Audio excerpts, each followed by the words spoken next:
raceway tonight at Seekonk Speedway. Considering where you were a week ago, what a job by your team and everyone's efforts to get you here.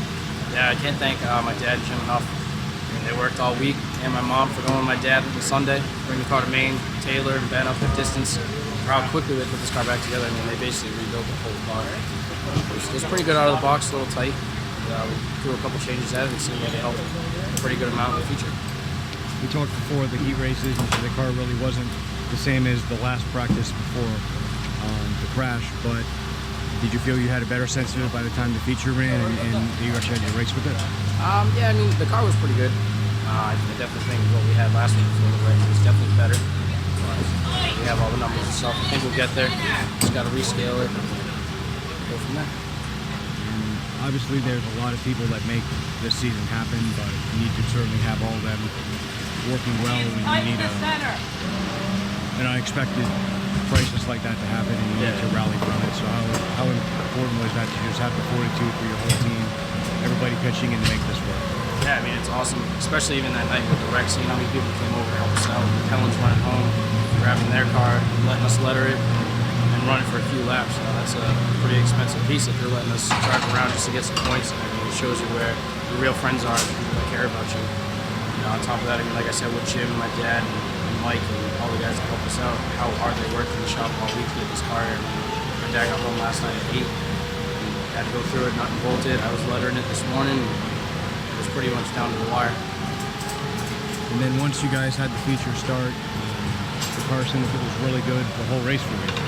Yeah, I mean, with these setups the way they are now, without the pump cells, it seems like whatever you got is what you got pretty much in the race. The cars don't really fade away from what they are, and they stay pretty consistent. At least that's what I've noticed with them. But yeah, it seems like we got a pretty good piece. We'll start from there and hopefully throw our numbers back at it, and we got the same setup and everything that we had before the accident. And he still hasn't quite necessarily had the car the second half of the race to do what he's needed, but he's been a contender on the podium seemingly half these races.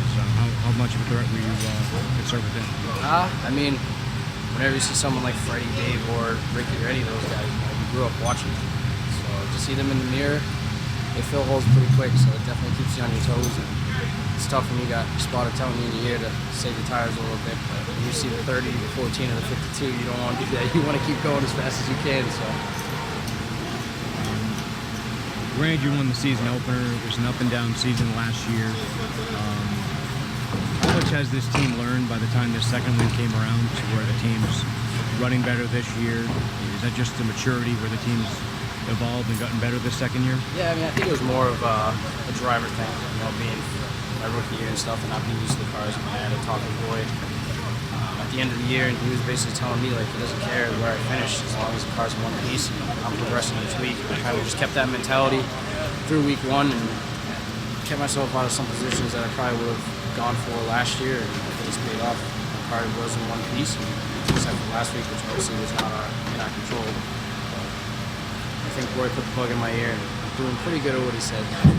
But Everett Auto Parts, I mean, there's certainly sponsors, there's advertisers in motorsports, and then there's partners and huge supporters, and that's really what they are. They sponsor the division here, sponsor the track, sponsor a number of racing teams, so they've gone a long way to make this sport possible.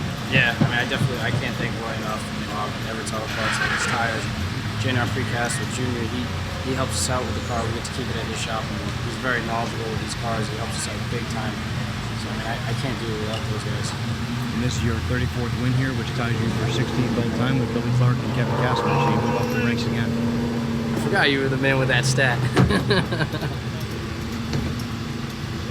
Good to get it out of the way early this year. You can potentially keep adding to it. Yeah, hopefully. At least one more.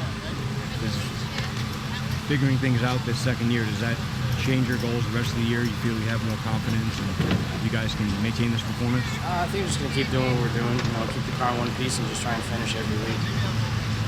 At least Roy will be happy.